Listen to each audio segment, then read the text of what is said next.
este momento. Justamente ya estamos vía Zoom con el doctor Wilson Navarrete Ortiz. El doctor Navarrete, como muchos de ustedes conocen, fue asesor jurídico penal de varios ministros, y su último cargo, director nacional de transparencia de gestión del Consejo Nacional de la Judicatura, a quien le queremos dar la cordial bienvenida. Doctor, bienvenido, muy buenas noches. Muy buenas noches a todos los ciudadanos y ciudadanas, en especial a los bolivarenses que nos escuchan. Muchísimas gracias por la apertura y gustosos de estar en este medio de comunicación, porque algún tiempo estuve allá en San Miguel, tuve la suerte de que me entrevistara usted mismo, así que muy gustoso y a la orden. Bueno, primero muchas gracias por aceptar esta invitación, porque es importante en este momento tan difícil que vive el país en cuanto a esta crisis carcelaria. Quisiéramos conocer de parte de personas que entienden del tema qué es lo que está sucediendo en el país y qué nos ha llevado a esta grave complicación. No sé si tenemos para iniciar este diálogo, doctor, una breve semblanza, un breve análisis de lo que está sucediendo justamente hoy en las cárceles del Ecuador. Sí, bueno, creo que el tema, como es público y notorio, ha desbordado la capacidad operativa del Estado en sí. Lamentablemente, como usted sabe, el Estado tiene la responsabilidad de la custodia de los privados de libertad. Eso está en la ley, lo establece el artículo 616 del Código Penal Integral, y en su texto lo dice claramente, que las personas, los ciudadanos en este caso los funcionarios públicos responderán por sus acciones u omisiones en caso de que haya violaciones de derechos. Obviamente, esto está pasando y está pasando por varias razones. Primero, es inexplicable cómo los servicios de inteligencia fallaron. Nadie entiende cómo pudo haber pasado un hecho tan grave que uno ve los videos y piensa que está en México, piensa que está transportándose a otra dimensión, y en nuestro país obviamente esto no ha sucedido casi nunca. O sea, ha habido el narcotráfico y ha sido un lugar de tránsito, pero vemos con las imágenes que hemos visto y que ha llegado al mundo entero, que nos hemos convertido en algo que nadie se imaginaba. Entonces, cuando existía la Secretaría Nacional de Inteligencia, la Secretaría Nacional de Inteligencia de manera oportuna informaba sobre cualquier evento que se pueda suscitar en una cárcel, independientemente de los problemas internos y externos, porque sabemos claramente que la delincuencia organizada trabaja desde adentro y desde afuera. ¿Cómo los sistemas de inteligencia no pudieron alertar un hecho tan grave? ¿Cómo se explica esto? ¿Por qué? Una sola razón. Cuando existía el Ministerio de Justicia, existía un ministerio que estaba a cargo de todo el control de los centros penitenciarios. Me acuerdo tanto cuando yo era asesor del doctor Gustavo Yal en el Ministerio del Interior, y recién en esa época era el Ministerio de Gobierno, Policía y Cultos, luego se transformó en Ministerio del Interior. Yo tuve la experiencia de trabajar en los temas de los centros carcelarios, y imagínense, cuando habían alertas de la propia policía, porque la propia policía informaba que iban a haber, indistintamente de los días, las horas, iba a haber algún tipo de amotinamiento o algún tipo de atentado a algún ciudadano o ciudadana. Entonces, claro, teníamos intervenidos los teléfonos, teníamos hechos, puestos inhibidores en las cárceles para que no se comuniquen. Pero eso obviamente no sé qué pasó en el camino, todo se fue destruyendo. Y lamentablemente, hoy por hoy, estamos viendo estas imágenes que realmente dan mucha tristeza y mucho dolor. El Ecuador... Este gobierno, doctor, este gobierno, lo primero que salió al paso del presidente de la República a buscar culpables y retrotraerse incluso al retiro de la base de Manta, a que el expresidente Correa, según él, decía que debió haber hecho pequeñas cárceles y no las cárceles, macro cárceles que hoy existe, incluso equivocándose de la cantidad de PPLs que existe en cada centro, ¿no? Decía que tienen que hacerse pequeñas muestras de 15 y demás, que a lo que ha pasado las noticias se sabe que no son de esa magnitud. Pero en realidad En estos días también en redes sociales ha salido algunos videos con respecto a la gestión que fue el tiempo del expresidente Correa. No recuerdo el nombre de la ministra. Parece que es de apellidos. ¿Perdón? Lady Zúñiga debe haber sido. Sí, efectivamente. Donde se ve otro panorama y justamente en noticieros online de la ciudad de Guayaquil se la entrevistaron y se dice que todas estas cosas de las que usted habla se han ido destruyendo poco a poco. En definitiva, doctor, ¿cuál es su análisis de lo que desde cuándo está pasando esta degradación de las cosas? Mire, todo esto empieza a partir de la consulta popular. La del 7 veces sí fue, creo que, el inicio del fin, desde mi punto de vista muy particular, de un sistema que, con sus errores, con sus defectos, porque claro, acusar de corrupción es tan fácil en este país, y cuando uno sale a las redes sociales a decir cualquier cosa, la gente se cree. Pero como le vuelvo y le repito, a partir de la consulta, ¿qué pasó? Se tomaron las decisiones públicas, se tomaron el ministerio, se tomaron el Consejo Nacional de la Judicatura. ¿Qué pasó con los PPLs de máxima peligrosidad? Acuérdese que en este tema salió uno de los presos más peligrosos libre, con una rebaja de la pena. Alias Rasquiña era una persona que tenía una sentencia de 20 años y extrañamente le bajaron a 7 años y le dieron la prelibertad. ¿Usted cree que eso en un país donde tenemos un sistema de seguridad que no es el mejor del mundo, no puede pasar eso? Los jueces tenían que haber sido sancionados, no fueron sancionados. No sé, hay una investigación por algún delito, entiendo yo, pero nunca se tomaron medidas de carácter disciplinario contra esos jueces que ordenaron la libertad de este señor, que era la cabeza visible de una peligrosa banda, la famosa banda de los choneros. Y resulta que meses después fue asesinado. O sea, ahí estamos dándonos cuenta dónde están los problemas. Están los problemas prácticamente en todos los sectores, tanto en las unidades carcelarias como en los propios jueces. Y por eso decían tanto que el Consejo de la Judicatura era persecutor. Yo me acuerdo muchísimo tiempo atrás, cuando estaba yo en la Secretaría Nacional de Transparencia, existían jueces que tenían nexos con el narcotráfico e interveníamos inmediatamente y lo hacíamos con pruebas, no con supuestos ni con inventos de decir aquí puse y no aparece. Quizás eso a alguna gente le molesta y le molestó siempre. Entonces, creo yo, a partir de la consulta popular, se debilitaron las instituciones. Más allá de sus intereses personales, creo que se debilitaron mucho. Destruir el Ministerio de Justicia para mí fue un error. Debían haberle dado continuidad porque estaba a cargo de las cárceles. Y había mesas de coordinación interinstitucional. Mire, cuando habían problemas en los pabellones de máxima seguridad, la ministra pedía una reunión y se reunía con todos los que tenían que ver con el tema de seguridad. Ministro del Interior se reunía, presidente del Consejo de la Judicatura, los encargados de las cárceles, la Policía Nacional, y hacían una evaluación para saber cómo van a extirpar cualquier viso de que se presente algún problema en las cárceles. Entonces, hoy por hoy no vemos eso. Prácticamente quedó nada. Todas las instituciones quedaron, desde mi punto de vista, desmanteladas.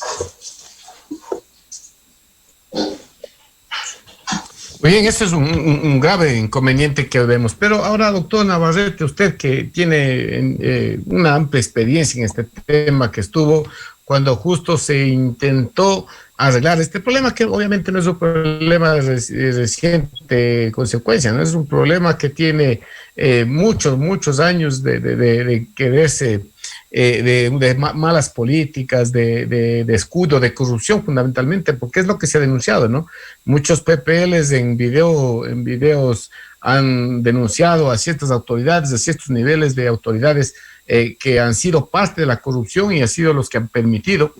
Incluso se habla de que este famoso líder de los choneros salió con una reducción de pena y con prelibertad porque existía un supuesto convenio para que sea informante de la policía. Eso lo dijo Pepe Serrano en una entrevista hace algunos días. ¿Qué mismo pasa en el tema carcelario, doctor Navarrete? Mire, Mire, yo trabajé con el doctor José Serrano. Como usted sabe, el doctor José Serrano tuvo una lucha bien frontal contra la banda de los choneros. Hay que ser muy objetivos en eso. Muchos dicen que era aliado de los choneros. Creo que ahí hay un error de concepto, porque un ministro no puede ser aliado de una banda de criminales, pues eso es así de simple. Hasta la naturaleza lógica le dice a uno que eso no puede pasar. Desde mi punto de vista, y siendo muy objetivo, hay que entender que el país hoy por hoy está debilitado en sus estructuras. Debilitado quiero decir que no hay seguridad ciudadana. Todo un proyecto macro de seguridad ciudadana quedó destruido, mi querido Germán. Antes, si usted ve las estadísticas de antes, los homicidios, solo tomando las palabras de Pepe Serrano, ¿cómo es posible que los homicidios hoy subieron al 70 o al 80%? Cuando estaban en el 5%. O sea, nadie entiende. Dicen que la base de Manta provoca un fenómeno de qué. Yo creo que el presidente le está mintiendo al país y no le está diciendo la verdad. Aquí deben hablar con estadísticas, con números propios para saber qué pasó en realidad. Claro, ahora, ¿quién responde por los 81 muertos? ¿Quién va a responder? Civil y políticamente, ¿quién va a responder?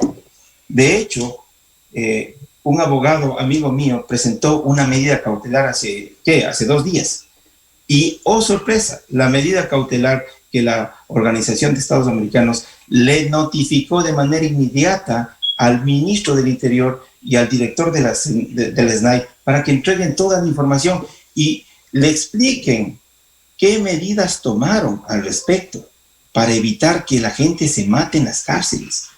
Entonces, esto es gravísimo. El doctor Serrano, yo le escuché en una entrevista, había manifestado que estaban incluso oficiales de policía vinculados con esta gente, lo cual es gravísimo. Eso no podía haber pasado. ¿Por qué pasó? ¿Cómo se califica un informante? Un informante de la Fiscalía sabe de memoria, para ser cooperador eficaz, tienes que entregar información que sea verificada, validada y que te ayude a desmantelar lo que pasó, pues. ¿De qué sirvió? Si es que fue así, ¿de qué sirvió el tener al líder de los choneros como informante? No sirvió de absolutamente nada, porque mejor se complicó y se agravó la crisis. Una crisis que ya la tuvimos casi meses atrás, donde ya pasó un hecho casi similar. Y no se tomaron correctivos, y no hicieron trabajos de inteligencia, no siguieron a las cabecillas, no interceptaron teléfonos, no pusieron inhibidores, no hicieron mesas técnicas de justicia, no operaron los protocolos de seguridad. Todo eso se llama trabajar interinstitucionalmente, lo cual en estas alturas en el país no existe.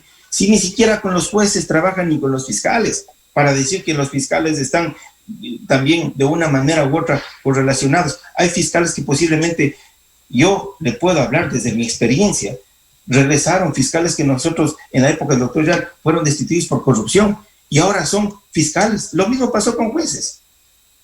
Yo me acuerdo tanto el Consejo de Transición de la Judicatura, el señor Merlo, le restituyó a un juez muy criticado y muy salpicado por los informes de la propia policía, y le felicitó cuando regresó. Eso, por más odio que tengan, no hay derecho. No está en juego los intereses políticos, está en juego la seguridad ciudadana. Si este señor Rasquiña no debía haber salido, no debía haber salido, debía haber pagado su pena como manda la ley, y no por una supuesta cooperación eficaz, sacarle en libertad. ¿Y qué sacaron? ¿A qué? A los 3 meses le asesinaron. ¿Cuál fue el resultado de la cooperación? Ninguno. Falló los sistemas de inteligencia del país, fallaron. Falló la Policía Nacional, falló. Es responsabilidad de la Policía Nacional, de acuerdo a la Constitución, velar por la seguridad interna. Bueno, varios aspectos que en el transcurso de estos días que ha explotado este lamentable problema que tienen las cárceles en el país. Se habla de desinstitucionalización, se habla de que se acabaron con los colegios para guardias de las penitenciarías, se habla de la eliminación de personas. se habla de, bueno, y corrupción básicamente, ¿no? Entonces, pero doctor, en este contexto tan desolador, tan amargo para el país, donde incluso estas ciertas bandas se han emitido ya comunicados de que la guerra entre bandas se va a trasladar a la ciudadanía. De hecho, hay conatos en la provincia de Manabí, mejor dicho, hay informes de acribillamientos, de ajusticiamiento, digamos, y este gobierno impotente no tiene nada que hacer, no tiene ni calidad moral, no tiene ni recursos, no tiene ni la organización para contrarrestar. ¿Cuál es la solución en este grave problema, estimado doctor? Mire, más allá de quién va a entrar a resolver, yo creo que hay que esperar que venga el nuevo gobierno. Indistintamente de quién gane, y eso lo digo muy abiertamente, aquí no es un tema de buscar enemigos políticos, es un tema de sentarse a buscar responsables.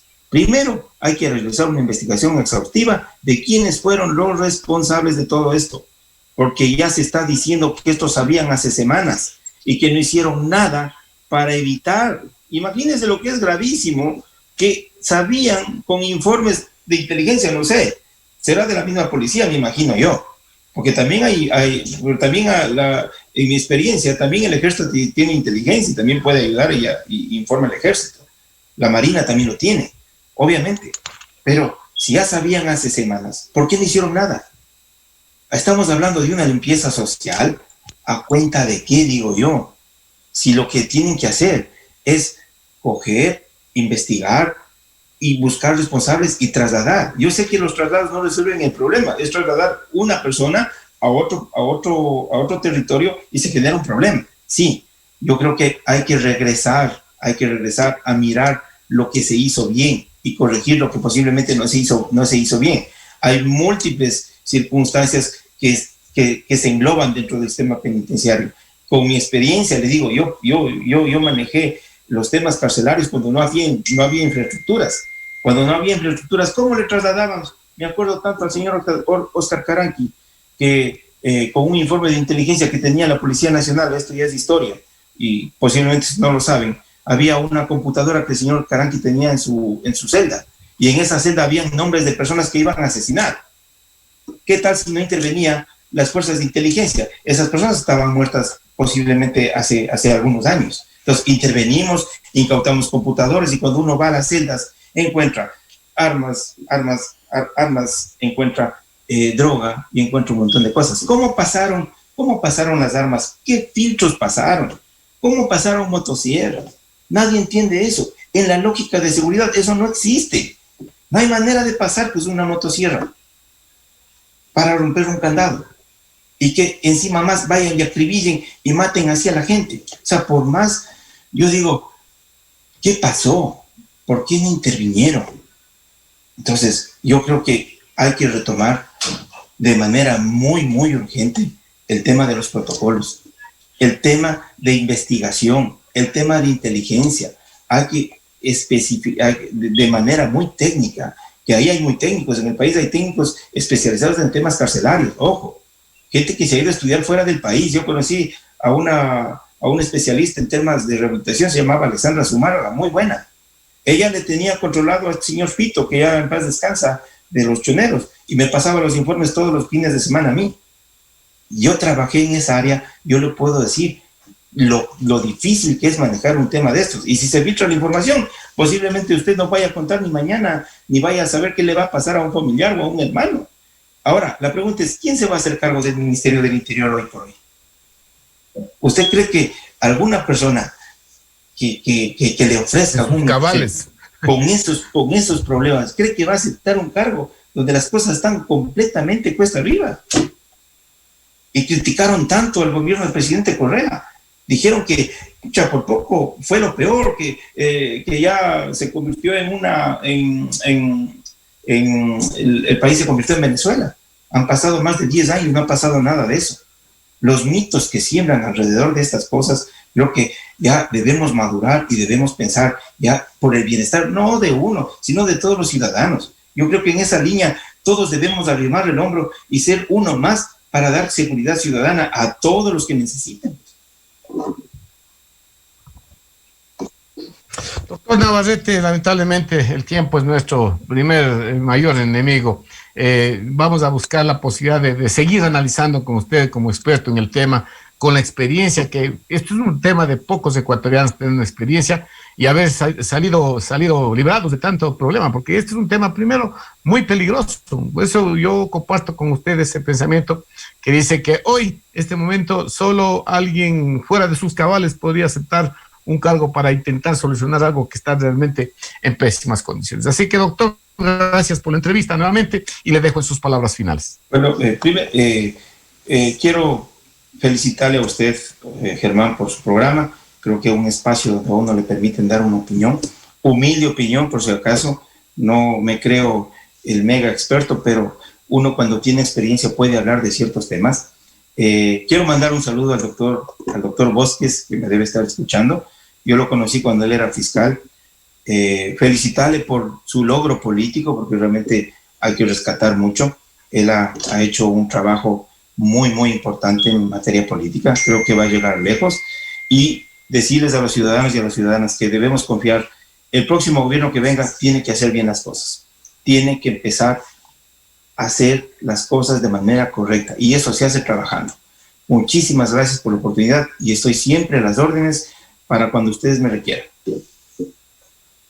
Ok, muchas gracias. Estuvimos dialogando con el doctor Wilson Navarrete Ortiz. Él fue director nacional de transparencia de gestión del Consejo Nacional de la Judicatura con vasta experiencia y a razón de que en la situación